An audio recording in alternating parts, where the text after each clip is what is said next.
Hello, everyone, and welcome to FPC NFL Sunday. That's right, it's week 10 in the NFL, and we are here yet again because, well, the demand to cancel us is not high enough. So we are going to keep doing this until it gets to that point. So, welcome in, everyone. We are kind of, I guess, on the official second half of the season. With the 17th game, it's kind of a little funky now. It's that nice math just doesn't work for us quite like it used to. But anyways, most teams are obviously have already played 8 games. We're in the middle of the bye week season, so certainly teams are going to be missing weeks. But for the most part, everyone's entering the second half of the season this week and getting ready for that march towards the playoffs. So before we get started, fellas, how we doing today? We feeling good? It's November. It's almost American Thanksgiving, just a couple of weeks away. Yeah, kind Kyle. of. Right. Yeah, I don't know. It's in November. There's I been forget so that. much news. There's been so much news, so it doesn't feel like game week to me. So I'm kind of just going to be surprised once a game kicks off because just been a lot of news the last couple of weeks, but mostly good this week. So I'm excited to talk about it. Yeah, the NFL certainly didn't take any sort of excitement out of the week with a lack of news because, Braden, you and I talked about it on Thursday, and I've obviously talked about it a lot this week.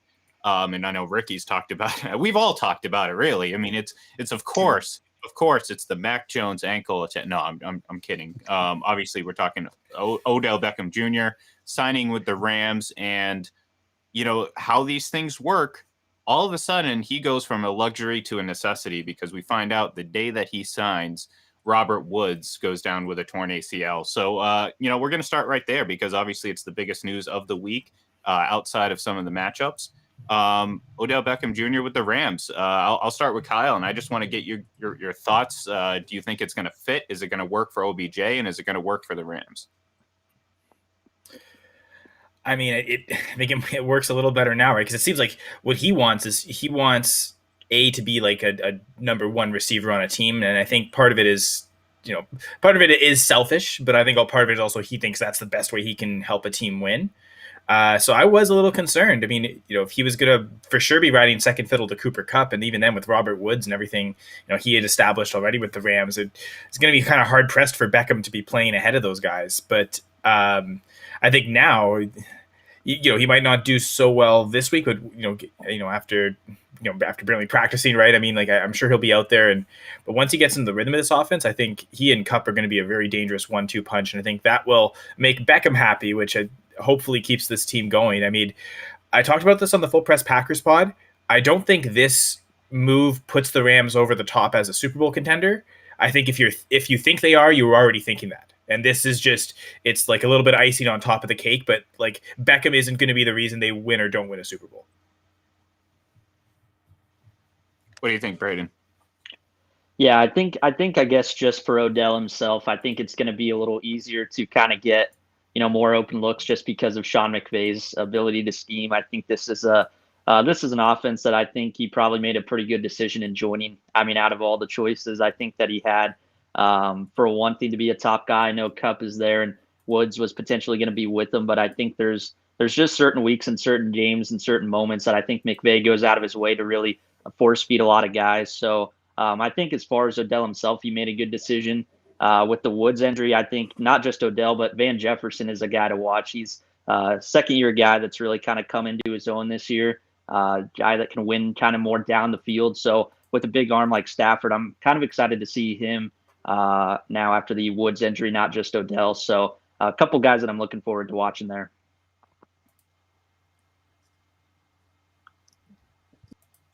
Before the Woods injury, I was just confused by the move as a whole. I know the Rams had this big FaceTime with Jalen Ramsey and like, hey, come play with us. You can have all these catches and all stuff. And didn't we just see this with Deshaun Jackson and it not work? I mean, Deshaun Jackson, I think, still has at least something left. I mean, I think Odell has something left as well, but I don't think he's this elite guy anymore. And I think the issue with the Rams right now, people act like they're this big favorite. They're not even in first place in their division. Like, they still would be the 5 seed if the season ended today and go into Dallas, which that's a tough first-round matchup. And you look at Matthew Stafford. I'm not trying to nitpick on Matthew Stafford. I'm more nitpicking on McVay. Matthew Stafford's thrown the ball over 40 times, 3 times this year. They're 1-2 in those games. If I'm the Rams and I look at their schedule, playing in Lambeau, playing in Baltimore, and some of these cold weather games, and if I have to do that in January, they need to work on getting Darrell Henderson and Sony Michel involved more than they need to worry about getting more catches from Matt Stafford. But this basically puts Matt Stafford probably as the most pressure in the postseason among anybody in the NFL. He doesn't have a playoff win yet. He came here to win playoff games, right? And he wants that as much as the Rams do. Because, I mean, they've won playoff games without him. So, yeah, he definitely has the most pressure to justify them trading for him. Well, and someone, I can't remember which outlet put out the question, who's stopping this offense? It was probably Pro Football Focus. That seems like something they do. With the graphic of OBJ up there.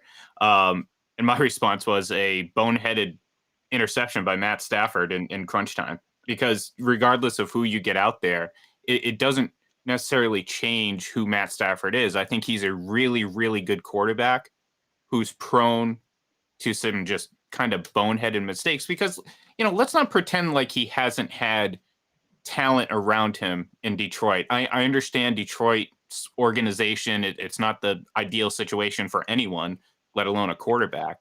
But he's had, we just saw a guy get in with a shortened career as a first ballot Hall of Famer.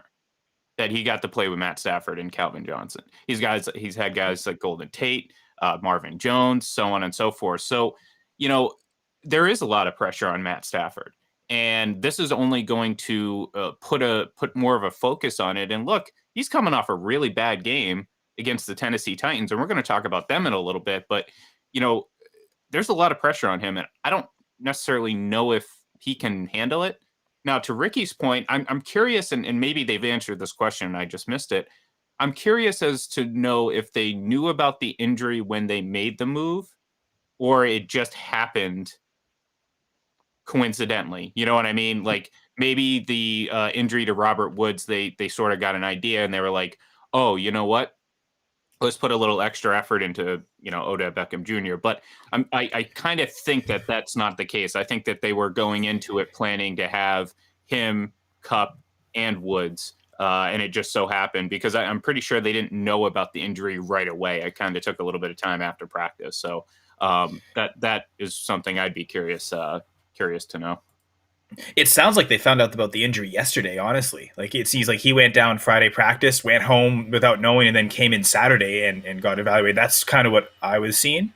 But also, he was questionable last game. I remember it was a Sunday night game, and he was kind of a game time decision, right? So he's already kind of been dealing with injuries anyway. So it's not as if this injury is that they're smart enough to know that, football's tough. People are going to get injured. So knowing that Woods was already hurt, they're probably looking at it there, not realizing the true severity need for it until it seems like after they made the trade. So happy coincidence for them. Not so happy for Robert Woods, obviously, but at least the silver lining is that they now have a pretty competent wide receiver coming in to replace him. Yeah, assuming he's healthy. That's the shoulder, right? That's lost in all of this is the health of Odell Beckham Jr. because that's the reason why he missed so many games last year and missed some to start this season, or he missed 1 or 2, right? I don't know. Either way, his health is a question. So it kind of seems like we're all kind of on the same wavelength when it comes to what the Rams are right now, because I put this poll up on our at Full Press NFL account on Twitter. And it was basically asking the question, will the Rams win Super Bowl 56? The options being yes, no, they will lose in Super Bowl 56, or no, they will lose before. And as you see, I took this screen grab from my own personal account. So I voted, as did 78.1% of everyone else who voted. The poll is still up, by the way. So if you want to participate, feel free to hop in there and check it out. It's pinned right at the top of the profile. While you're at it, give it a follow if you haven't already. But I chose no, they will lose before Super Bowl 56 because, my Super Bowl pick from the NFC is the Buccaneers, so you can't have 2 NFC teams going to the Super Bowl. And as of right now, even with how banged up the Buccaneers are, if they're going to meet in the playoffs, to Kyle's point, and kind of like, are you going to trust Matt Stafford in the cold? Are you going to trust this offense when the maybe the temperature hits really freezing temperatures in Green Bay if they have to go to Green Bay? I mean, they'd be fortunate to go to Tampa just for the warmth, but I give the edge to Tampa in a rematch. It's just based on the history Tom Brady's had and where I think this offense will be. I think it'll be far healthier than it is right now. So, and that's, far more than what it was against the Rams earlier this season. So I don't know. I mean, again, I look at this team as probably a divisional round exit, to be honest with you. Agree. If they make it through wild card weekend. Well, I think there's a chance that, this is one of those moves that I think looks in probably is better for the regular season. You know what I mean? Like they could win some games, and I think you're going to be like, oh, this team is this team is that.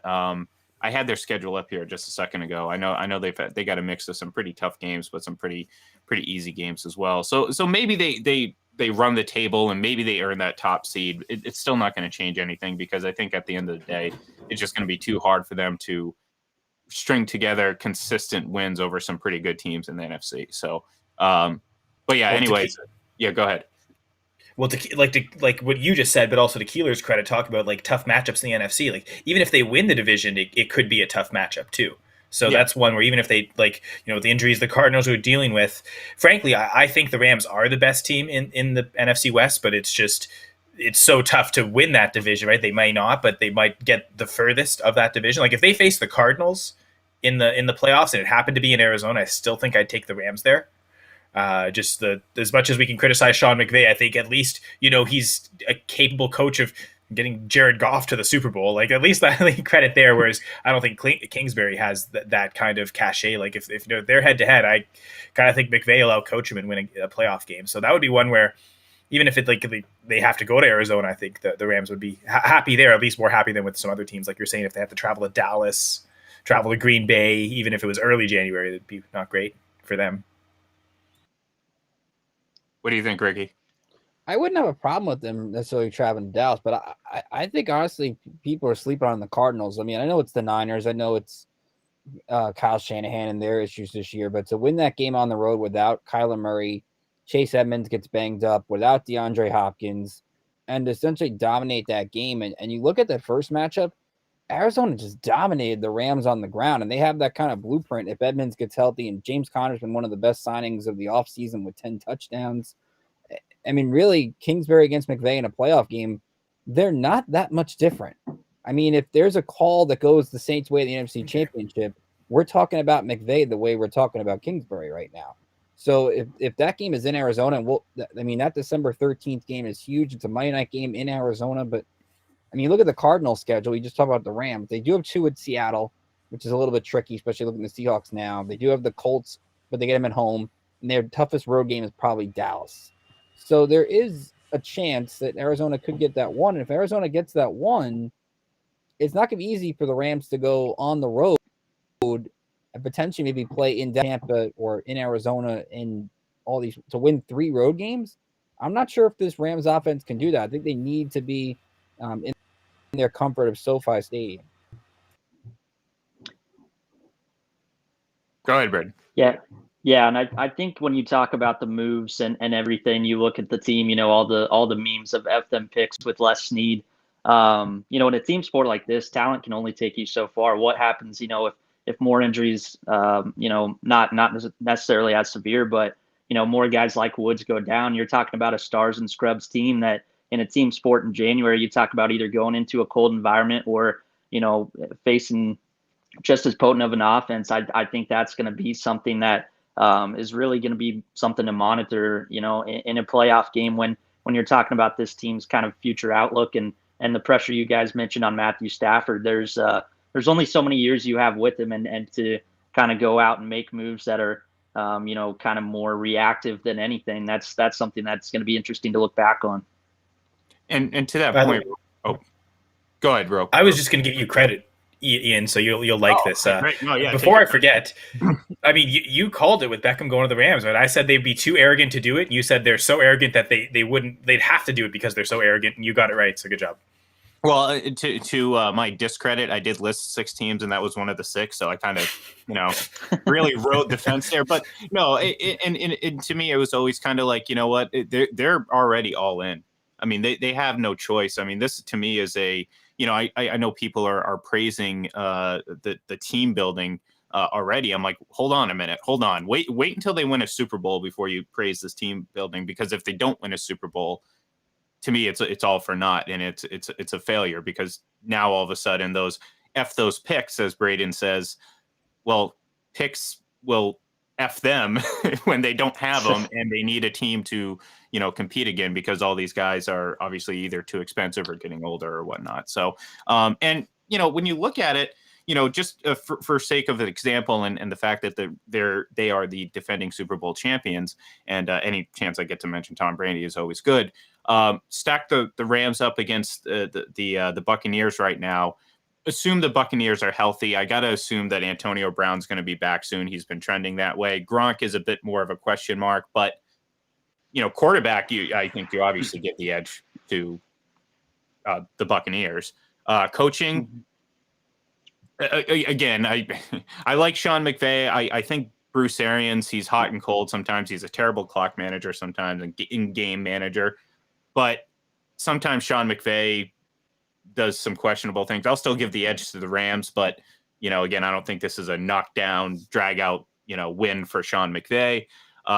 Offensive weapons, healthy, a wash. I mean, Cooper Kupp, may be the best out of all of them, but you got Mike Evans, you got, Chris Godwin, Antonio Brown, Odell Beckham Jr. I mean, again, the Rams aren't this team that are just, has this advantage over everyone else. And again, at the most important position, they still aren't the best. And it's not just Tom Brady that he's, I'd probably take Kyler Murray over Matt Stafford. And that's a huge advantage. To be fair, in our Packers preseason episode of ranking the quarterbacks the Packers would play, we did rank Jesse and I both ranked Murray ahead of Stafford. So yeah, I think we'd say that too. All right, there we go then. See, we're doing pretty good. We're agreeing with things today. I think the only I'm just kind of going through the team in my head. I think the only position group where the Rams have an edge is probably in the secondary. Yeah, and that's because that's the Bucs' biggest weak spot, but it's also a good strength for the Rams. Run defense, it's clearly the Bucs. I mean, they're probably the best in the league at it, and the Rams actually kind of struggle with run defense. Pass rush, you might say the Rams now, especially with Von Miller if he can get healthy. Offensive weapons, I like your point of. I don't even know if Kupp is the best receiver out of them. He might be, but he might not be. Yeah, and I think that was is he? If you're saying everyone's fully healthy, including Cam Akers, that might be enough to kind of equal it, maybe tilt it. But I think I'd still say the Bucs though, probably especially right now, not fully healthy, so we can't count Akers, can't count Woods. I think I'd take the Bucs again, assuming they at least get Godwin back if he doesn't play today. I'm not sure if we know that yet, but even once those guys get healthy, it should be better. Even to your point, the best unit, or the best unit the Rams have, the secondary. How big of an advantage is that really? Because at the end of the day, are you taking a great secondary or a great offense? I'm going to take a great offense. That's just how the game is. And the greatest quarterback ever. Yeah, I'll take him. In this case, a guy who's clearly, it doesn't matter how good the defense is, and luckily for him, he gets the worst pass defense in the league today to come off that bye, which is going to be pretty nice. But I was going to say, ask the 2014 Seahawks how their great defense did against Tom Brady. Exactly. Pretty well, to be fair, but it still wasn't enough. Well, and look, I'm not saying that it's not important. It's certainly important to have that. But, when push comes to shove, or am I going to take, again, a great offense, and in this case, led by Tom Brady, or a great secondary? Well, give me the great offense every single day. So anyways, we gotta move on, because we could spend all day on that, and we really don't have all day. Some of the other news that came out this week, somewhat surprisingly, is that Mr. Cam Newton is back with the Carolina Panthers, and it couldn't have come soon enough, because obviously Darnold is out. They're going to be starting, presumably, PJ Walker today, and Cam will get his first start next week, in a coincidence or not, against Ron Rivera and the Washington football team. However, we're not necessarily going to talk just about Cam Newton and the Panthers. I want to compare and contrast this to another team that is getting a quarterback, not back from another team, but back from injury, and that's Seahawks and Russell Wilson, who right now are sitting at 3-5, and the Carolina Panthers are at 4-5 in this pretty wild NFC South. So I'll throw it to you guys, and I'll start with Kyle, and we'll go clockwise, straight into Ricky. Who who has a better shot at the playoffs right now? The Panthers with Cam Newton or the Seahawks with Russell Wilson? And it's not necessarily about just the quarterbacks, obviously, but I think it is obviously a big talking point. So, Kyle, you have the floor. Yeah, but I mean, part of it is you do look at those teams. You start with the quarterbacks, and as good as Cam is, I think it's no comparison. Russell Wilson's by far the better quarterback.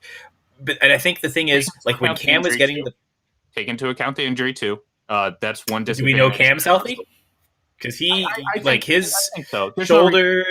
I don't know. Yeah, we'll see. To be fair, you're right. It's probably closer.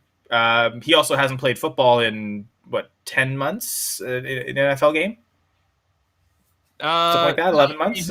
He was in training camp and all. I mean, training camp? Okay. Yeah, but he hasn't played a game in 11 months, I should say. I'm sorry. He played a lot in the preseason. That's also true. Okay. All right. Okay. You're right. This maybe is closer than I'm giving it credit for. I'm sorry, Cam. But okay, the truth is, when Cam was getting the Panthers to the playoffs, they were the best team in that division. Like there was the year they made it with a losing record, right? And to their credit, they did what they needed to. The reason that those Saints and Falcons had losing records is because they got swept by the Panthers. So they did what they needed to. But I think they're clearly not, like, even with Cam back, that's not going to make them the best team in the division. I mean, they may be better than the Saints, but they're definitely not better than the Bucks. So I think it's tougher there. The one thing, like, the Seahawks really haven't been a good team for maybe about a half decade, and yet Russell Wilson has still been getting the teams to playoffs. Granted, fully healthy. This is the first injury of his career, so how will he come back from that? Not sure. But I like his chances to get this team to the playoffs just because, like, okay, we've talked about it before. Like, the top 5 teams in the NFC seem locked in. You get 2 playoff spots at the end. No one else really grabbing it. The Vikings might actually be the best team, yet they just keep losing and losing games that they feel like they should win. So, like, they're not winning enough to really maybe get that spot. So I think the Seahawks will make it. So I'm gonna say the Seahawks. Sorry if that took too long to talk about. No, I was gonna. I muted. I was saying no. That was a great answer. Sorry. Go ahead, Braden. Yeah, I kind of agree with the Seahawks just because I think for Russ himself, I think you're looking at a guy that, never missed a game. He's going to kind of come back on a vengeance. So I think just him alone, you take into account what Kyle said of just how bad the Seahawks have been, and he's still gotten them into the division round or even close to the NFC Championship game.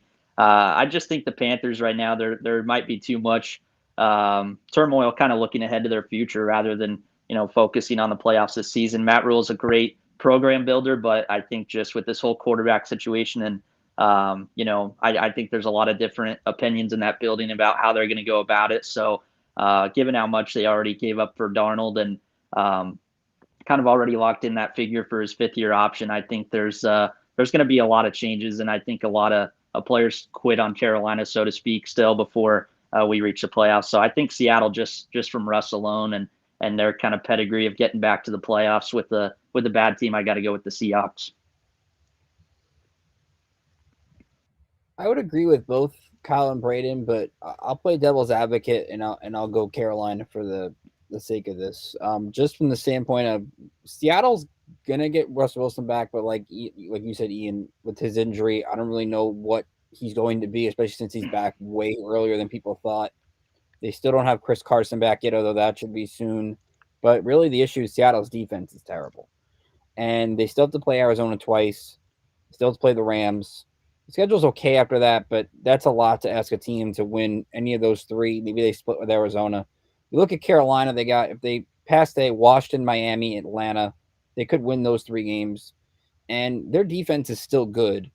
I think you and I, Ian, both saw last week against the Patriots. If they had a quarterback that could at least throw the football, at least not turn it over, they could have been in that game more often than they would have been. So there is some talent there. I'm just concerned, at least from Carolina's side, that I saw Adam Schefter say today Cam could be competing for the starting quarterback job next year. Carolina reminds me kind of the Washington football team right now. They don't have a quarterback. They're stuck in no man's land. Right now they'd be picking 13th or 14th in a weak quarterback class.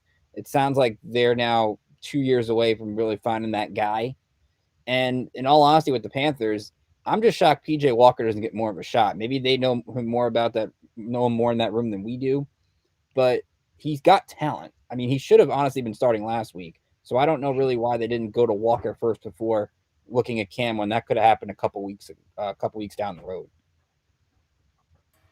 Yeah, and I just threw up. I should have actually done this before, but I just threw up the division standings. I kind of dropped the ball on that one. It would have been a perfect graphic to take focus away from our faces. But yeah, I mean, I'm kind of on the fence a little bit, and I actually almost I play devil's advocate, I guess, a little bit myself, and go with Ricky and say it's Carolina, and it's not so much because of I'm thinking that Cam's going to perform better than Russ. I just think that given their remaining schedules, given just where I think the overall team is, I think Carolina has a better shot. Now, again, that's going to take them having to win some games down the stretch. I mean, both these teams are going to have to, because their backs are up against the wall. Seattle's third in their division. Obviously, Carolina's last. And, Atlanta's been playing some pretty good football. So not only that, they have to, leapfrog Atlanta, but they have to overcome New Orleans.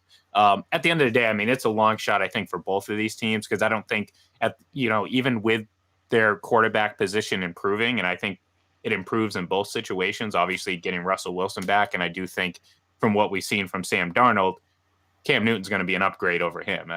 Whether or not that's because he runs the ball better or not, I just think Sam Darnold is who Sam Darnold is. I think we've figured that out at this point.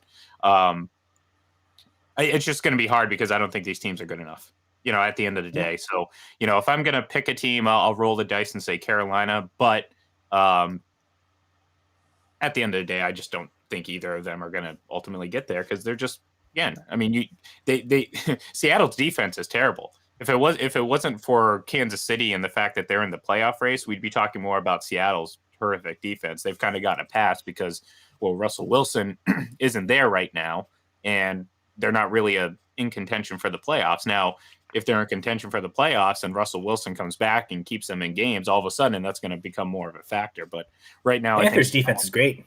What's that? Panthers' defense is great by comparison. Exactly. And I think it's only going to get better with Stephon Gilmore. I mean, he's played 2 games, 2 interceptions. He's a type of guy who can really, maybe not necessarily Revis Island-like. He's a guy who can take away a lot of the field and really make it easier for the Panthers defense, who has a lot of talent. And look, you combine Russell Wilson, Cam Newton, and Christian McCaffrey, a healthy Christian McCaffrey. That's a pretty nice combination, and could really, turn them into a pretty potent running team. So quarterback might be the only position where there's an edge really for the Seahawks. Like I'm going through it. Like, I guess like maybe inside linebacker. That might be like the only spot where you're more confident in the Seahawks than the Panthers, really, at any spot other than quarterback. I think. No, and that's the fascinating thing, because at first glance you think, oh, of course it's the Seahawks, but then you kind of have to think a little bit about it and give it, perhaps the Panthers could do it. So, anyways, before we get to our pickup props, because we love doing those every week, and we got a bunch of them this week. Last topic: the Tennessee Titans. Obviously, we already know Derrick Henry is done for the season.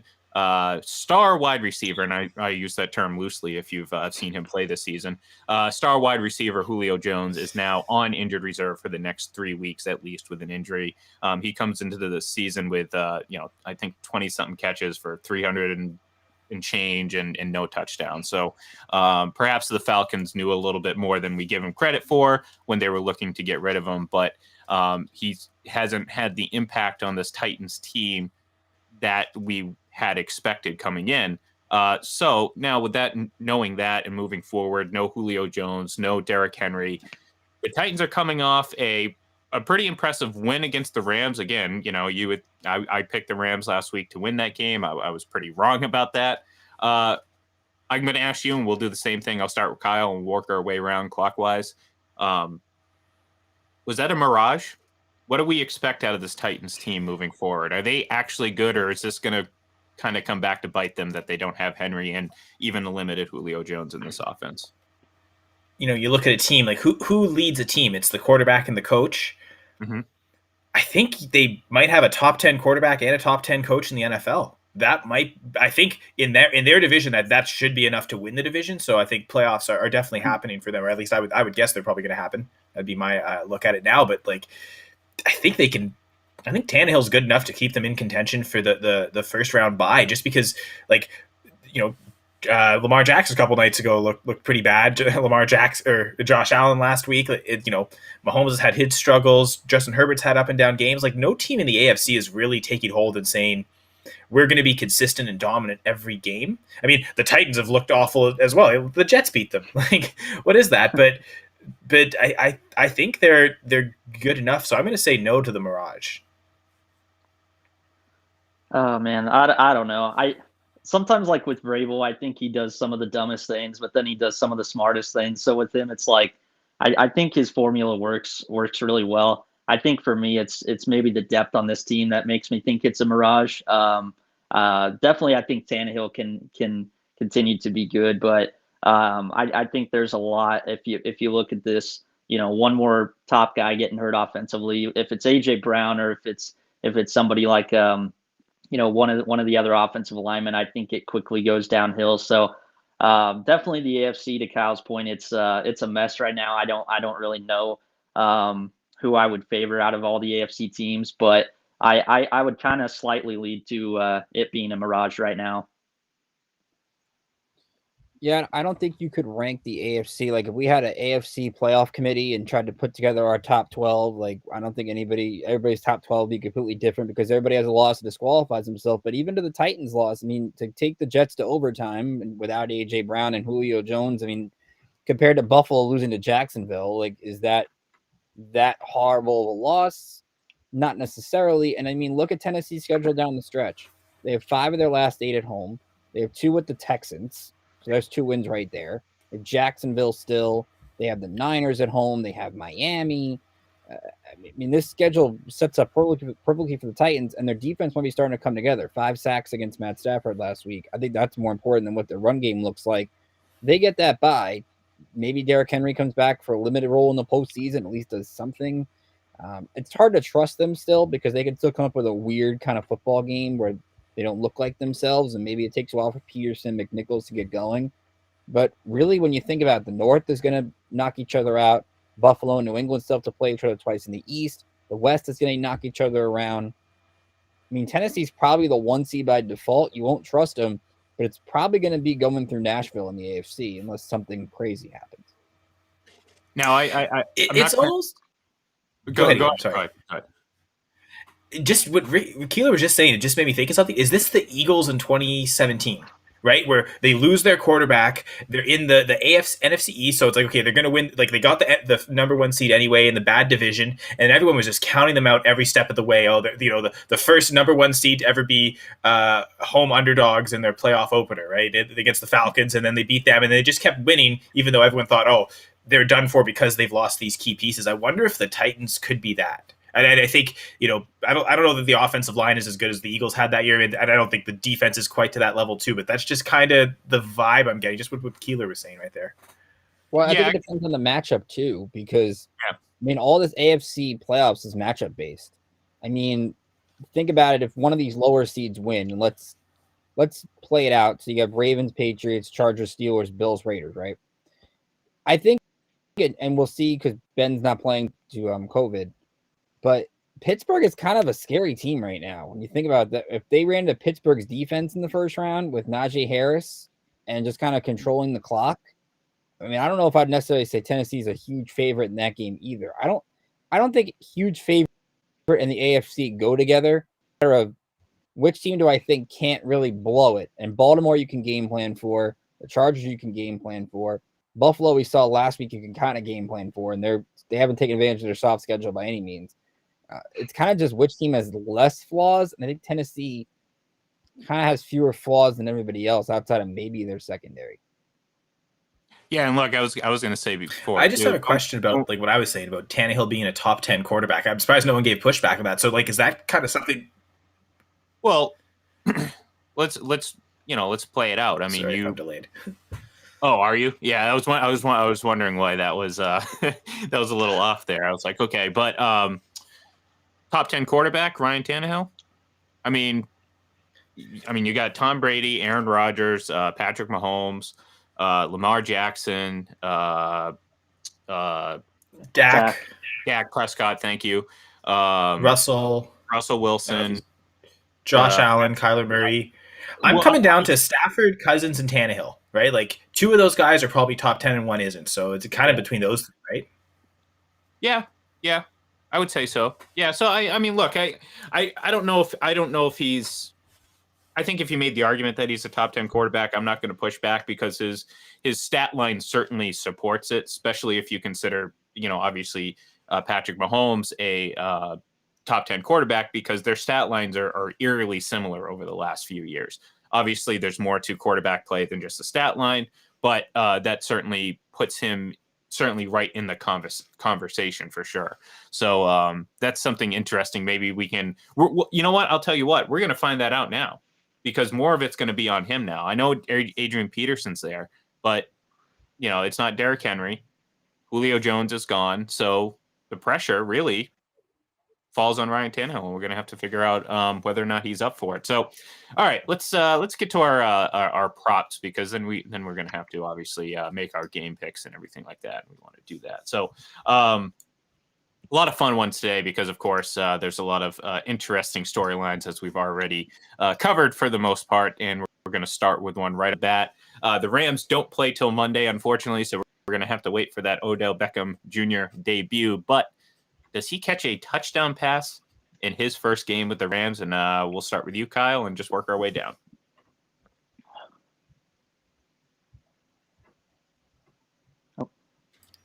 No, and it's not so much Beckham. I know my goal line guide every week. The Rams passing grade is one of the lowest this week. The 49ers have actually been vulnerable as a run defense near the goal line. So this is one where if the Rams get close, I see Darrell Henderson rushing touchdowns. So I could maybe see Stafford get 1 touchdown in this game. So I don't think it's going to be to Beckham. If that's the case, it's everything's going to go to Cup, right? Ricky? I'm going to say yes. I think McVay makes it a point to get the ball to Beckham. He seems like that kind of coach. It's like, see, I got him. I'm going to give him a limited play sheet, including putting on a punt return, and he's still going to get a touchdown because that's how good a coach I am. Exactly. Yes. Yeah, I was going to say the exact same thing, especially with Woods being out. I totally agree with that. So I think you look at kind of like maybe a goal line fade or a quick whip route kind of around the goal line, something like that. So I'm going to say yes. Yeah, it's that arrogance of the Rams and the offense and the, hey, we can do whatever we want. This is the right move, and we're going to show you. So, yeah, I would definitely pick definitely on this one. All right, Teddy Bridgewater, Jalen Hurts, who has more passing yards in Week 10? And, hey, Kyle. I'm going to say... I was going to say, do me a favor. How about you hop out and then hop back in because there is a little bit of a delay. And then by the time you get back in, we'll have you answer it. So, Ricky, I'll start with you. Teddy Bridgewater or Jalen Hurts? To me, Teddy Bridgewater. I think Denver's just got more weapons. Judy's now back in the last couple of weeks. Sutton, Noah Fant's going to be back this week. Tim Patrick can catch one down the field. Denver was very impressive last week. And quite frankly, Jalen Hurts, and they're not running the football. You're not seeing a huge amount of yards, even though Kyle could mention he's number 2 in fantasy, which is just weird. But still, in terms of who I trust more in this game, it's actually Teddy Bridgewater, believe it or not. Yeah, I agree. I think there's a little bit of Bridgewater himself that's trying really hard to still kind of keep this job going into next year when there's a lot of uncertainty. So I think you kind of combine that and just with Jalen right now, kind of using his legs. More often than not, I think I got to go with Bridgewater. Welcome back, Kyle. How's this sound? I think it's good. I guess it's about how I sound, but I think it's much better. So quick timing though. Yeah, I'm going to say Bridgewater. I think if it was total yards, I'd go with Hurts because of the rushing ability. But I think I just think the Denver defense is probably a bit better than the Eagles, and so I think Bridgewater's going to have an easier time passing than Hurts will. All right. So next we have. Oops, I kind of. That's the next one. Baker or Mac. We have a battle of 2 first-round quarterbacks in New England between the in a very big game in the AFC. We didn't get a chance to really talk about this, but it's a really big game, playoff-wise. Who has, and this is right up your alley, Kyle. So you're going to have to go last though, because you lost your number 1 spot by being choppy on the connection. Who has more? I got chopped. Yeah, you got chopped. You got cut. You're down to the 3rd ranking. Who has more fantasy yards or fantasy points this game?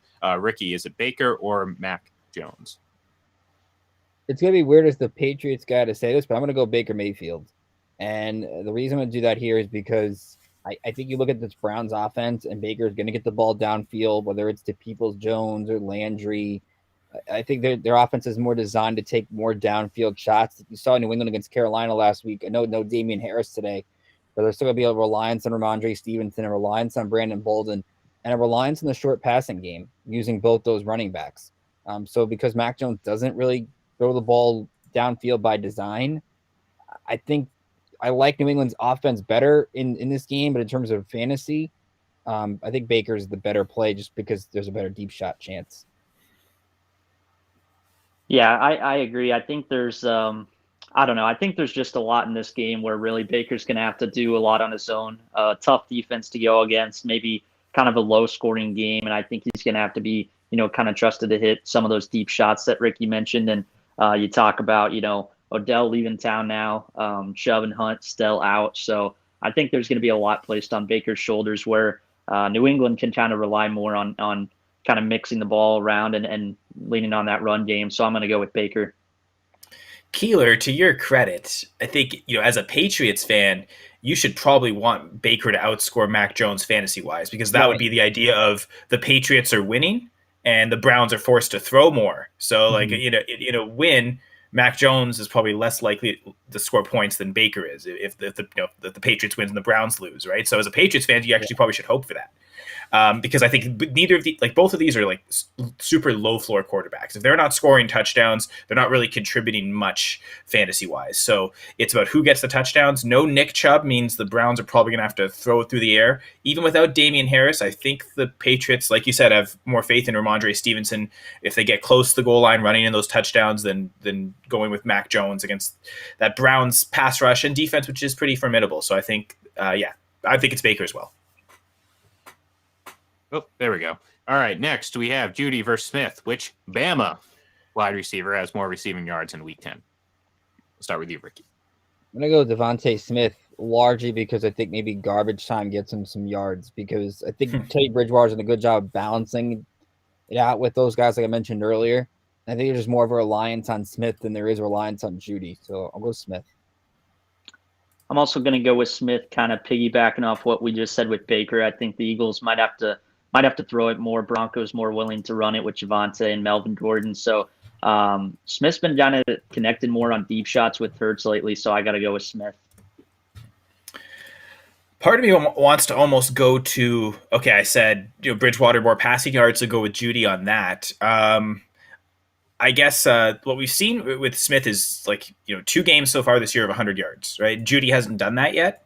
But we've also seen some games it's funny, the last 2 weeks for Devontae Smith are a microcosm of his season, right? 15 yards against the Lions and then 116 yards against the Chargers. Whereas I think Judy's going to be more consistent. So it's about, do the Broncos kind of allow it? I don't think they do. So I will say Jerry Judy. All right. Next, we had McCaffrey versus, we already brought up James Conner earlier in the show, 10 touchdowns. But who has the more total yards in this matchup? Give me James Conner, largely because I know Christian McCaffrey got the touches last week against the Patriots, but he didn't really exactly have that explosive big play, and maybe that changes today. But right now you're seeing James Conner get it done both with in the passing game, in the ground game, and he's going to get the lion's share of the carries with Chase Edmonds out today. So I'm going to go with James Conner. I'm also going to go with Conner, not just because Edmonds is out, but right now this Arizona defense, I mean, it doesn't really matter who they play, toughest matchup or not. I mean, they're not giving up much on the ground. So I think that kind of continues today with their defensive front playing as well as they are. So I got to go with Conner. Again, looking at, Conner coming off certainly a season best performance. What do you had, 160 total yards? Yeah, 163 total yards. That's crazy. But can he replicate that, right? Is that going to be the norm? The last minute inactives of Hopkins and Murray, which to be fair could happen again today, kind of set that up. But I think McCaffrey, like you said, Keeler, he didn't look that great. It didn't seem impressive, and he still got 100 yards kind of out of nowhere. right? So I think if a week back, even though it's a really tough defense against the Cardinals, I'm going to say McCaffrey because I think he just can provide that. Whereas I think, not to say Connor's a fluke, but I think I don't think he's going to repeat what he did last week. He might get again 2 touchdowns. He's been doing that all year, but I don't know. I don't think the yards will be there.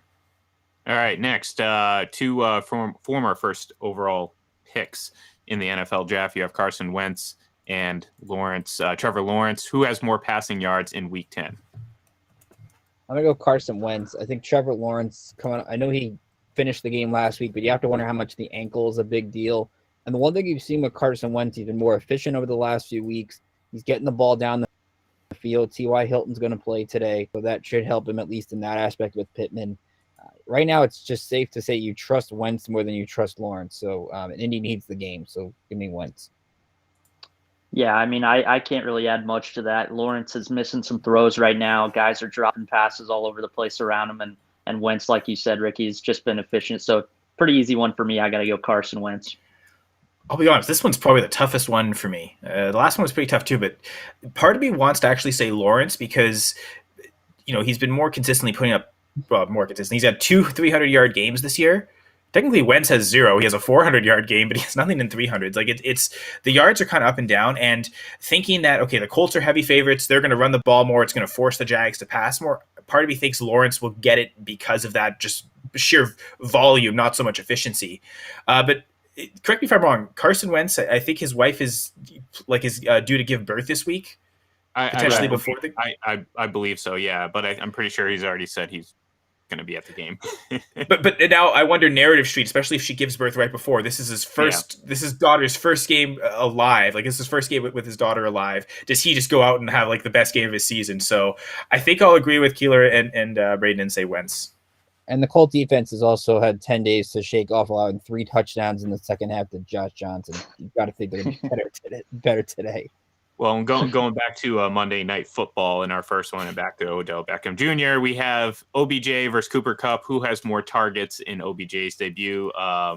Is it going to be the newcomer, the leading receiver, or is it going to be a push? Ricky, what say you? We could go with Ian's theory and Rams arrogance, but I mean, look, come on. Every time we look at the Rams game, Cooper Kupp is usually catching a pass or is getting a target. It's Cooper Kupp. It's not close. Yeah, Kupp. I don't know if OBJ is going to be maybe utilized enough either way. So yeah, I think it's easy for me too. Kupp. Just because it's a Monday game, it gives one more opportunity for Beckham to have breakfast with Stafford. It seems like that's the key. I don't know if he's going to do that. Even so, Kupp will still be there anyway, so it's going to be Kupp. Yeah, and I agree. It's going to be Kupp. But it's going to be fascinating. I do think that they do force feed Odell Beckham Jr. some try to get him in the end zone. So I do think he ends up in the end zone at some point. I just ultimately think that Cooper Kupp, it's just how can you not imagine him just racking up yards like he does every single week. So that was our last prop. Of course, there's no longer any of them on the screen, which means, guys, it's time for our picks. And we're going to set a record today, guys. We're going to rapid fire through these things here. We got a bunch of games to do, and we're going to get through them pretty quickly, and we're going to set a record for the show for how quick we do these. So just like we do every single week, I will start. Ricky will follow. Braden will go next, and then Kyle will bring up the rear because he had connection problems, and we had to bring him back. So you got the wrong games on the screen, by the way, if you're going to criticize my connection problems. You are correct. You are very correct. Thank you very much for pointing that out. I should no longer speak anymore, and now I'm going to have to really look like a jerk because clearly I was talking trash to Kyle here. And I wasn't even prepared myself. So, folks, you're going to have to bear with me while I scramble here and try to bring up the games that Oh, man, guys. Do you want me to ramble and kill time while you're doing that? No, I'm really good at that. No, it's all good. I had a little bit of a hiccup here. I'm going to figure it out. I'm pretty good at rambling and stalling for time as well, if you give me a little bit of credit. And apparently, maybe I don't actually have this on the screen. So here we go. This is what we're going to do on the fly. I'm going to get this ready for us all because you know what? This is what we do. It's live programming here on FPC Radio Live, or not FPC Radio Live. See, Kyle, you screwed me up. Now I'm all over the place. I should just probably leave the show and let you guys host it because I am clearly not prepared for this. And you guys are going to hear the nice little screenshot. Little grab. Oh, that's not going to work. Oh, you're going to hear it again, folks. This is how live programming works. It's a nice sound. Yeah, it's nice. It's good. It's nice. It's pleasant. But sometimes I forget that everything that I do on this computer gets played over on the screen. So, but just like that, though, without losing any time, without any dead air, because clearly I don't know how to shut my mouth. And good God, I hope this is the right one. We have the right schedule in front of us. There we go, folks. Look at that. Doing things on the fly, we still figured out. We only lost a little bit of time. I probably only got flagged once or twice in that whole situation. So anyways, let's start again. Let's start over. Let's forget any of that happened. I'm going to cut it out of the audio recording of this program. First up, we have Atlanta going to Dallas. Like I mentioned before, Atlanta has been playing pretty good football. Dallas coming off a pretty embarrassing loss last week. I'm going to take Dallas at home. I think this is going to be an even matchup, but at the end of the day, I think the Cowboys rebound after a pretty tough loss last week. Ian doesn't have to worry about Tony Correnti being a referee on this podcast. He might have got a flag for taunting. But anyways, I would pick the Falcons if Dallas hadn't lost last week, because think about Atlanta has revenge after blowing a huge lead in Dallas a year ago, and they're actually playing pretty well. But I can't see Dallas's offense struggling 2 weeks in a row. It's going to be the Cowboys. Yeah, Cowboys, I think coming off a loss like that, like you said, this is going to be a big game for Dak, so I'm excited to watch how he does. So Cowboys all the way. Yeah, the Dak Prescott Hayden Hurst story is really great. So it's good to see those guys gets to play against each other again. But yeah, and Ian, don't worry, your clock management skills aren't as bad as Mike McCarthy. But in spite of that, the Cowboys will still win. No, I would say I was borderline going down Mike McCarthy path, but I figured it out, and I think we're gonna end with plenty of timeouts left and plenty of time to adjust, considering we started a few minutes late. Anyways, next we have Tennessee hosting New Orleans. We spent some time obviously talking about the Titans, and despite my reservations about their long-term success or failures, I do think they win today at home against New Orleans, who is going to be starting Trevor Siemian, and I just question how this team's going to adjust to that. So give me the Titans in this one. One of the things we haven't seen the Saints do this year is kind of play back-to-back bad games. I know no Alvin Kamara today, but Mark Ingram knows this offense. You have Trevor Siemian, who didn't play great last week. It didn't play awful. And this is kind of Tennessee's coming off a big win. We've seen these favorites lose in recent weeks in these kind of games. Sean Payton's a better coach than Mike Rabel, and the Saints have a good defense. We New Orleans in the road upset today. Yeah, I don't know what to expect with New Orleans, but I think going back to what we talked about earlier with Tannehill, I think he's obviously a big upgrade over Simeon. He just seems to be in the zone right now and making a lot of good decisions. Everything looks slow around him. So I think I'm just going to kind of lean on Tannehill making a good decision today in a tight one. So give me the Titans. As much as the Marshawn Lattimore covering A.J. Brown, like how is that going to affect the offense? I remember that was a game a couple years ago too, Titans Saints. That was the exact fear, right? How is Tannehill going to get contained? And then, I think like Jonnu Smith was breaking off big runs, and Brown didn't really factor in and they totally crushed the Saints. If I'm going to call Tannehill a top 10 quarterback, I have to pick him, right? So I'm picking the Titans here. Pretty sound logic, I would say. Indianapolis hosting Jacksonville. Again, you got to kind of going back to one of the props that we talked about. You got to trust Wentz a little bit more in this situation, or in my opinion, in this situation, especially at home against Jacksonville. So give me the Colts with my third straight home victor. Great win for Jacksonville last week. They're not going to make it 2 in a row, especially on the road to prepare. And their offense is running in a good rhythm right now. Give me the Colts. Yeah, Colts have really played good for a while, even with blowing a couple games. So, this one's pretty easy for me. Indianapolis. Because of all the injuries, is Jonathan Taylor the best running back today? Just today as a microcosm, just because everyone else, like McCaffrey's still coming back, no Chubb. I think the answer might be yes. And then you get him against the Jags. We've seen running backs just torch them when they're elite. I think Jonathan Taylor wins this game, and by consequence, the Colts do too. But I think he'll just single-handedly beat them. Next, New England hosting the Cleveland Browns, and pretty big matchup in the AFC playoff picture. Both teams at 5-4. I believe Cleveland's at 5-4. Yeah, they're at 5-4. It's a big game for New England. Obviously, looking for 4 straight wins. They're turning the page a little bit, getting back into this. And I think at the end of the day, despite missing Damian Harris, I mean Cleveland's missing Nick Chubb. I think New England wins at home and continues to evolve and grow into perhaps maybe the most consistent NFL or AFC team. So give me the Patriots in this one. I think it's safe to say first to 20 points wins in this weird kind of game with the defense being a primary theme. I think Dearness Johnson can have a decent game for Cleveland running the football, but what does Bill Belichick do? Takes away your best weapon. If he takes Johnson out of the game and makes Baker Mayfield a 45 to pass attempt kind of quarterback, he's going to make a mistake, preferably to Mr. INT, J.C. Jackson. And I think Mac Jones does just enough in this game. He hasn't been great the last 2 weeks, but I think in the red zone, you got Stevenson, you got Bolden, and you got Hunter Henry, who's going to be a really reliable target. I think New England wins on a last-second field goal by Folk 2017.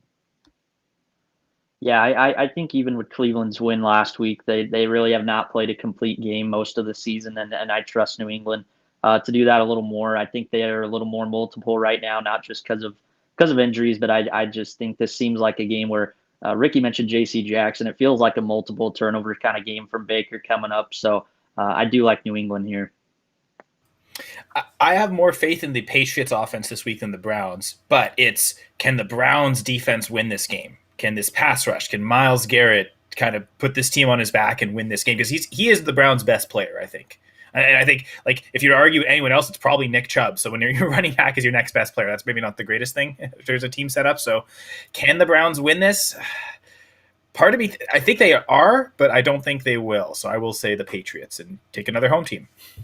Next, we have the Jets hosting the Buffalo Bills, and perhaps this will sway people from taking the home team, but it will not sway me, folks. Yes, that's right. I am picking the New York Jets to upset what I don't think people are realizing, but a Buffalo team that is teetering. They just put in one hell of a defensive performance, holding a team, I don't care what team it is, to 9 points, and they lost. You know why? Because Josh Allen, at times this season, has looked more like the Josh Allen from the first 2 seasons. Wildly inaccurate. He still does some good things. Don't get me wrong. He's still playing really good football, but it's alarming how much that's kind of creeping back into his game right now, at least from my point of view. And I think the Jets shocked the world today and beat the Buffalo Bills at home. I think the problem, and I like Ian's thinking on this, but the problem I think is the Jets offense isn't even the weakest point of their team. Their defense is terrible. And you got Stephon Diggs, Emmanuel Sanders, Cole Beasley. Bills have played inconsistent football each of the last 2 weeks, including the first 2.5, 3 quarters of the Dolphins game. But this is a get-right game for Buffalo. They know it. They've been dealing with the anger from the last week. The Jets are just a bad opponent for them right now. Give me the Bills. Yeah, I guess I'm not as bold as Ian. I still think the Bills won't cover, but maybe Mike F. and White will prove me wrong. And I just think this is a game, like Ricky said, it's a tough week to be the Jets, kind of a punching bag here for the Bills. So I do think it's close, but I think the Bills will somehow find a way to pull it out. They're the heaviest favorite this week, right? Unless that's changed. Maybe I don't know. The line is 13, so I would say 13, yeah. I would say so. I think, from what I'm seeing, the next closest I think is the Colts, actually at 10.5. I'm surprised it's actually not the Bucks, to be honest. Oh wait, we haven't talked about that game yet. But every time we do the Bills, I just say, "Oh, Bills," and that's it. There's nothing you need to talk about. They're going to win this, right? But I guess it's tougher to say that. But I will still just say Bills. All right, that wasn't so tough. I will gladly be the only one who's out on that ledge, and maybe perhaps that's a little wishful thinking coming from my Patriots fan standpoint. But hey, whatever. That's how it influences my picks. Anyways, next we have Pittsburgh at Detroit. When I picked this game on Friday, I picked Pittsburgh. Obviously, without Ben Roethlisberger, that could change things, but they're playing Detroit. So as much as I'd love to see Detroit win, I still think Pittsburgh wins this game because, quite frankly, Ben Roethlisberger really hasn't been the focal point of their team. So I don't know how much they're losing going from Ben to geez, I'm blanking on his name right now. Kyle Rudolph, who has NFL starting experience. So it's not like they're just throwing a kid off the scrap heap. So give me Pittsburgh in this one to make it 6 straight home winners. Yeah, I'm done figuring out which game the Lions actually win. Every time I try to pick them, they lose and fall flat on their face. Can I say a bold pick that if David Blau was quarterback over Jared Goff, I may actually think about picking Detroit in this game? I think Mason Rudolph's a better quarterback in this game. Steelers will be fine. They're going to win and be in first place by tiebreaker in the North. Yeah, I think this is a kind of game that I think a lot of people, just based off how Pittsburgh is, they're kind of a lucky team at times, but this is kind of one of those games where Mike Tomlin reminds people why he's one of the best coaches, because he can win with guys like Rudolph, guys like Duck Hodges. So defense and Najee Harris, I think they'll be okay. Give me the Steelers. Jared Goff's been absolutely atrocious. Ricky said it right. Like Mason Rudolph, you might actually have more confident in Mason Rudolph practicing this week because he's gotten just basically entirely second team reps, and you still have way more confidence probably in that than you do Goff. And it's been so bad, and yet the Lions offense is probably better than their defense. It's an awful unit that just can't stop anybody. So I think Mason Rudolph can tear this defense up. Even without Chase Claypool, I think he and Deontay Johnson, I don't think the Lions have an answer for that. Even with a poor offensive line, I don't think the Lions have an answer for Najee Harris. So Steelers win. Next, we have the Washington football team hosting a freshly off their bye Tampa Bay Buccaneers. My streak of picking home teams is over, emphatically. We mentioned it already. Number one pass offense going up against the number one, or not number one, the opposite of number one pass defense in Washington.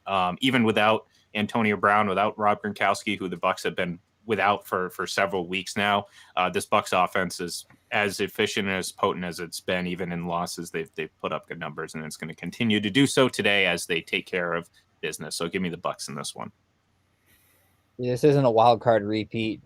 Taylor Heineke's not going to have the same success as he had in the wild card game. Tampa Bay's coming off a bye. They're going to roll in this game.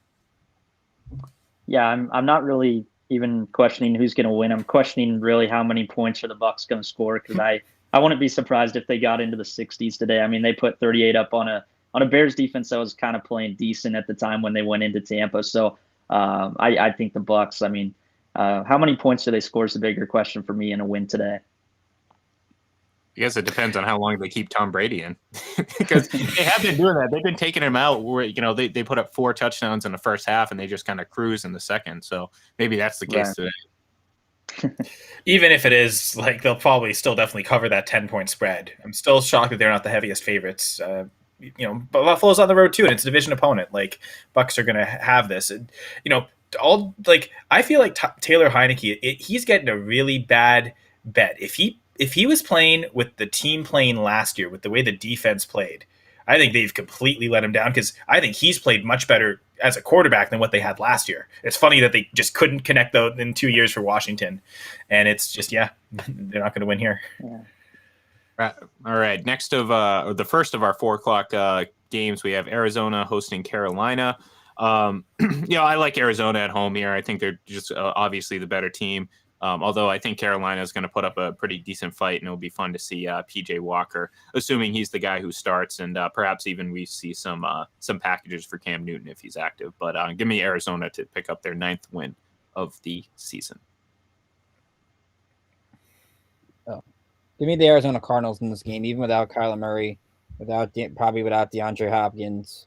We saw it last week. Colt McCoy can win a couple games, and you still take Colt McCoy over PJ Walker. As much as I think PJ Walker actually do okay today, Arizona wins.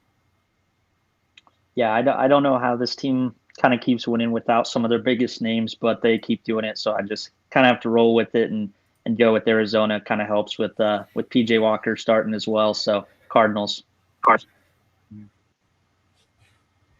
I've got to pick an upset somewhere. And so I'm going to pick it here. I think the Panthers defense is much better than the 49ers defense, which is crazy. Like who would have said that like 3 months, right? But that's like the case. Like this might be legit the two best defenses in the NFL facing off against each other. You know, all due respect to the Bucks and what they do as a front seven, Ian. I don't know that Colt McCoy and Connor are going to have as much success. So with how bad Sam Darnold is, PJ Walker can't be any worse. I think they'll get the upset here. So I'm taking the Panthers.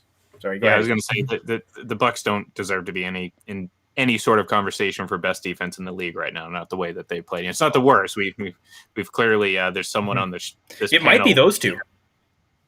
No, yeah, honestly, I mean, Panthers, Colts been doing really well too, but I think adding Stephon Gilmore certainly helps this Panthers team that again was already pretty good defensively, and we saw that early in the season. But all right, next we have the Chargers hosting the Minnesota Vikings. Again, this was kind of a really kind of a toss up. I don't know. I think Justin Herbert kind of rebounded after a pretty poor stretch of games there, and I think he's going to play well again against a pretty good Minnesota team. So give me the Chargers at home. I think both these teams are going to be kind of like Oprah. You take the win, you take the win, you take the win, because both are going to just give it away in the fourth quarter. But believe it or not, the Chargers in their history of fourth quarter blown games, Justin Herbert was able to get that win in Philly last week. And the Vikings still 14 against the Ravens, and you lose 5 losses by a combined 18 points. You can't trust them to win a close game, and that's on coaching. I take Brandon Staley over Mike Zimmer. Give me the Chargers. Yeah, your last point exactly where I was going. Staley. I mean, it's not even close for me over Zimmer, and I think this is a week where it's not quite as close for the Vikings. I think they'll get beat pretty good here by the Chargers. Keeler said exactly what I was going to say, so I'll go with something totally different. I was saying the Chargers, but this could be the game of the week. Like this is again a really great quarterback matchup. I mean, looking through, is this the best quarterback matchup we have all week? Like Rodgers and Wilson, I guess that one takes kind of the cake. Mahomes, Carr, could argue Matt Ryan, Dak Prescott, but I think it might be this one, honestly. Like this could be a game that comes into a really big shootout, and like Keeler was saying, the Chargers have been finding a way to win these games, the Vikings haven't. So I think that continues.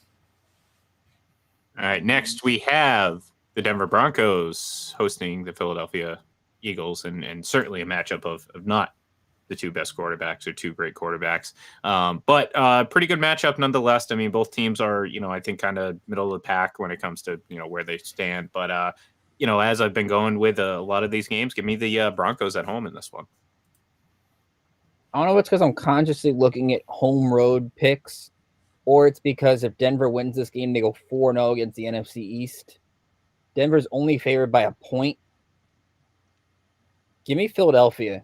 I mean, as much as I thought Denver's coming off a great game last week, they don't strike me as a team that can put together 2 great weeks in a row. Give me the Eagles on the road. I'm gonna go Broncos. I don't really know if it'll be much of a dominant win or anything like that, but I think they just, to me, have a better defense, a little bit more weapons offensively. So I think just by that logic, I got to go with the Broncos finding a way here. I could be a grumpy old man sometimes, and this may sound like it's not grumpy, but like who can dominate through the run game? I know it's old school football. That seems like that's what this game could be, and I actually think the Eagles are capable of doing that, both through their quarterback and through their running backs, especially the way Jordan Howard's been playing late. So I think the Eagles get the win on the road. We've managed to go this whole show without bringing this game up yet, and to save Kyle some poor memories of the 2014 NFC Championship game, we did avoid that. Although I'd give more credit to the fact that we had too much news to talk about than that. But and the fact that I've been trying this entire day to remember who I picked, because I have yet to write them down, and I still cannot remember who I picked on Friday in this game. So, as a bit of a disclaimer, if you're listening to this show and you also listen to FPC Radio Live on Friday, and you hear me in just a few seconds pick the exact opposite team that I picked on Friday, well, just like I said, I've dropped the ball on this one. But things change. Things change. Although really nothing has changed since Friday afternoon or Friday morning when we did the show. And we already thought we knew Rogers getting clear. We didn't know. No, well, I assumed. But anyways, not that played too much of a role in who I picked. No, honestly, I am going to go with Green Bay in this one. I obviously getting Russell Wilson back is huge for Seattle. The weather in Green Bay right now, I know, is snowing. It's going to maybe lessen up by the time the game kicks off, but it's going to be cold. That's going to play a factor. And at the end of the day, I just don't think the Seahawks have a great defense, and I think the Packers offense can exploit that. So give me the Packers at home in the snow at frozen Lambeau Field. See, you could bring up bad playoff memories for Kyle, but Russell Wilson doesn't exactly have great memories at Lambeau. I don't remember the last time, if at all, Seattle's won in Green Bay. And you know what's easier for Aaron Rodgers than misleading the media? Misleading the Seattle defense.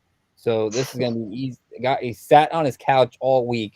Think about how many touchdowns and discount double checks he's going to throw this week. Packers big.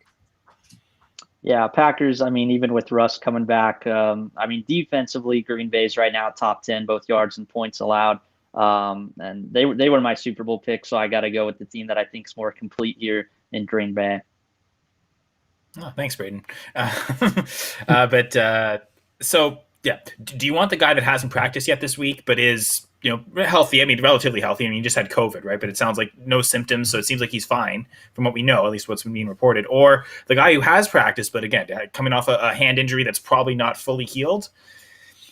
Just because Rodgers a vet, I think he can make it work without a week of practice. Like you were referencing, Keeler, the Seahawks, I think the Packers have beat them 10 straight home games. So while the Green Bay in Seattle games there have been maybe not as kind to the Packers, certainly in Green Bay they've kind of owned Seattle. So I think not only does Green Bay win, they cover is it still a 6.5 point spread, which is what it opened at? Or sorry, it was a 4 point spread. My mistake. Yeah, I think they definitely cover that if it's still that. I don't know if has it gone up because of Rodgers' announcements for sure. Down to 3, I think. Well, there we go. Are you still taking that? Oh, yep. Kyle, you gotta mute that mic there. If there we go. Sorry. Maybe. Yeah. Packers cover no matter what. They'll crush the Seahawks. All right. Next and last but not least, I certainly did not forget my pick on this one, because I'm an absolute maniac, and but if you were to follow our friends over at TallySite.com, I would be included among the top 10 experts. I say that word very emphatically, experts, when it comes to picking these Kansas City Chiefs games. And look, the proof is in the pudding. So whatever I say, you should take with a little bit more stock. I almost said salt for some god-awful reason, but that's not what we're here. We're not here to talk about salt and stock. We're here to talk about the Raiders and the Chiefs. The Raiders obviously lost last week, but at home, they upset. Well, actually, I don't even know if it's an upset right now. I think this is a pretty even matchup across the board based on how both teams are playing. But I still, and maybe Braden can shine some light on this for me, I still didn't see too many encouraging things from the Chiefs offense last week in a win. I know Mahomes didn't throw an interception, but good God, did he try. And I don't know if that's fixed yet. And I think this Raiders defense can be pretty opportunistic if given the opportunities, and I think they'll get those. So give me the Raiders at home. Even on national television, it seems these two quarterbacks, as inconsistent as the Chiefs are and as bad as they are, they're only a game. They're tied for the final playoff spot in the AFC. The Raiders lost to a team in the Giants last week that had barely any catches from wide receivers. Last I checked, the Chiefs have a good wide receiver, great wide receiver, in Tyreek Hill. I think you can run the ball in Vegas. Maybe Kansas City gets a little more running involved. This is the kind of game the Raiders get up for, but it's us fourth quarter. You still take Mahomes over Carr. Kansas City wins on the road. Yeah, and I think this is definitely a game the Raiders could win. But right now, the defense in Kansas City is playing well these last 3 to 4 weeks. And I think really the offense, the worst part last week was not Mahomes. There was a lot of good things. Better accuracy, better, comfort in the pocket. So if his receivers can just catch the ball, not drop it, I think he'll have a better game. But I think right now just the trends. I think Kansas City's starting to figure some stuff out, so I'll go with them. But yeah, I wouldn't be surprised if the Raiders found a way. It's funny, the Chiefs' defense not been good this year, but they might still be the better defense in this game because Raiders good pass rush, but if they don't get home, that secondary is still very beatable, and I think Mahomes could find ways to exploit it. So I will say the Chiefs win. Yeah, I think to add to a little bit, I think it is very important that they try to run this ball, like traditional running the ball, because for some reason they seem to get away from it, and it ends up hurting them sometimes because they become very one dimensional. But if they can do that, I mean, like I said, I wouldn't be surprised if either team won this game because that's just kind of how these games have gone in the past. They've been very competitive no matter where these teams are. So, all right, folks, thank you very much for tuning in. Nice hour and 15 minutes chatting with you all. A couple mistakes, couple insights into how we do things when things go awry here on live programming. But we're happy to sit here through it. Stay tuned. We got our man Kyle down there at the bottom. He's going to be hanging out here for a little bit longer, not on this show, but on a show coming up here in just a minute on Full Press NFL. It's our fantasy football focus centric show because we got a lot of fantasy football players out there. So thank you very much everyone for tuning in. We will be back next Sunday and of course next Thursday, and of course you can listen to myself and my co-host Mr. John Sapichetti Monday through Friday on FPC Radio Live on at Full Press NFL or Full Press Radio on Twitter. Thank you everyone, and we'll talk